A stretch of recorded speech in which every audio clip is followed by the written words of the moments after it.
Assalamualaikum warahmatullahi wabarakatuh. Hai, apa khabar anak-anak? Berjumpa lagi minggu ini bagi mata pelajaran Sains Tahun 4 bersama saya, Cikgu Eli, dalam tema Sains Hayat tajuk 2.0 Manusia. Minggu lepas, kita telah dapat membezakan kandungan oksigen dan karbon dioksida semasa menarik dan menghembus nafas. Kita juga telah mempelajari jenis pergerakan dada semasa menarik dan menghembus nafas.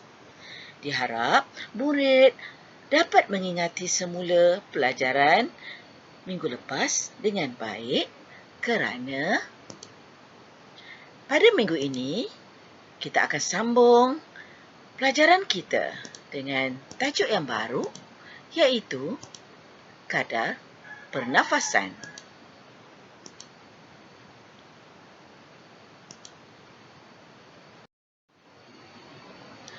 Baiklah murid-murid, dalam tajuk ini, murid dapat mengitlak atau membuat suatu pernyataan umum mengenai apa itu kadar pernafasan.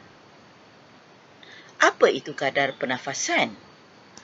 Kadar pernafasan ialah bilangan pergerakan dada naik dan turun dalam masa 1 minit. Kadar pernafasan ini bergantung kepada jenis aktiviti yang dilakukan. Murid boleh merujuk kepada gambar yang saya tunjukkan untuk mendapatkan pemahaman yang lebih mendalam apakah maksud kadar pernafasan ini.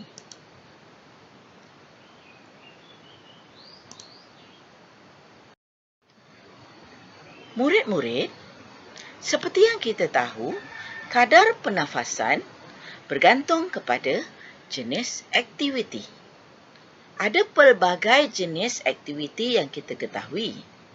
Contohnya, jika aktiviti itu berada dalam keadaan yang tenang, seperti kita sedang duduk, diam, maka kadar pernafasan adalah rendah.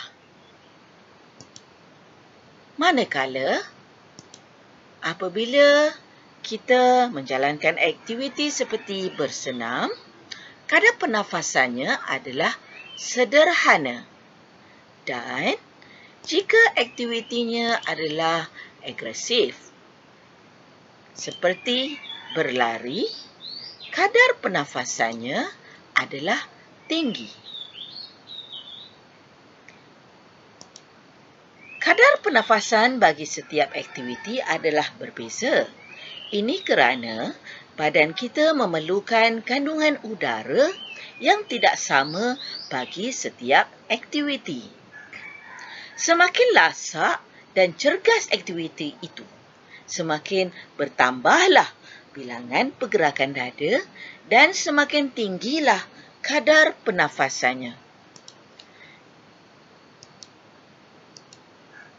Jadi, murid-murid perlu ingat prinsip sains ini, iaitu semakin lasak dan cergas aktiviti itu, maka semakin bertambah pergerakan dada dan semakin tinggi kadar pernafasannya.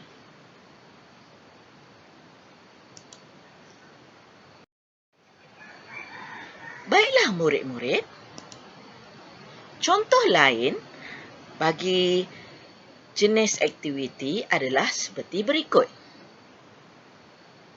Bagi kadar pernafasan rendah, aktiviti seperti tidur, membaca buku dan menonton televisyen mempunyai kadar pernafasan yang rendah. Manakala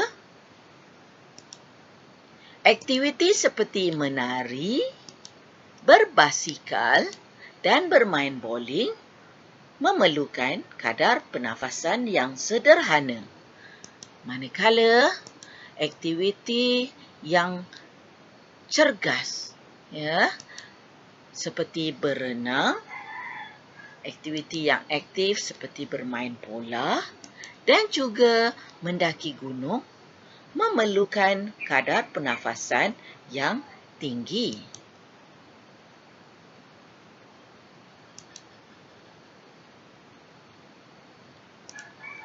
Boleh tak anak-anak sebutkan lagi contoh bagi kadar pernafasan yang rendah, sederhana dan tinggi ini? Murid-murid bolehlah berbincang dengan guru-guru untuk mendapatkan maklumat yang lebih lanjut. Baiklah, selain daripada jenis aktiviti, ada terdapat faktor lain yang dapat mempengaruhi kadar pernafasan manusia.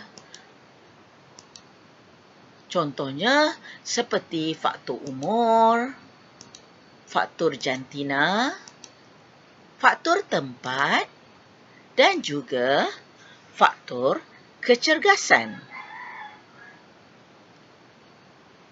Semakin cergas seseorang itu, semakin tinggilah kadar pernafasannya. Jika seseorang itu berada di tempat yang sesak, seperti di dalam lift ataupun komuter, kandungan oksigen di tempat itu berkurang kerana ramai orang yang menggunakan oksigen tersebut di tempat tersebut. Maka kadar pernafasannya menjadi semakin tinggi.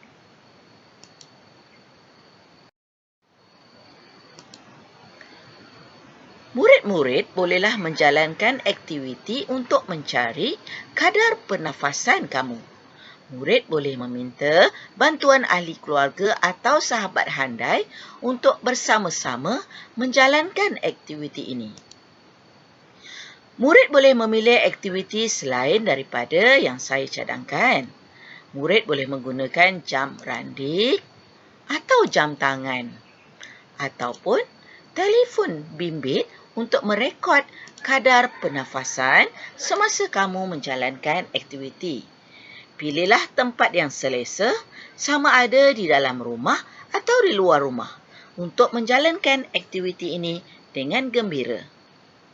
Rakamkan aktiviti ini dan bolehlah murid menghantar kepada saya atau guru kamu sebagai bahan bukti pelaksanaan PBD PDPR. Murid juga diminta membuat satu jadual dan mencatatkan pemerhatian mengenai kadar pernafasan yang telah kamu kira dalam masa 1 minit. Tulis ke dalam buku tulis sains. Pastikan murid berada dalam keadaan yang sihat semasa menjalankan aktiviti ini. Baiklah, itu sahaja sesi pembelajaran kita untuk minggu ini. Murid bolehlah berbincang dengan guru sains untuk mendapatkan lebih pemahaman dan boleh berbincang mengenai tajuk ini dengan lebih lanjut. Jumpa lagi minggu depan. Saya sudahi dengan wabillahi taufik wal hidayah. Wassalamualaikum warahmatullahi wabarakatuh.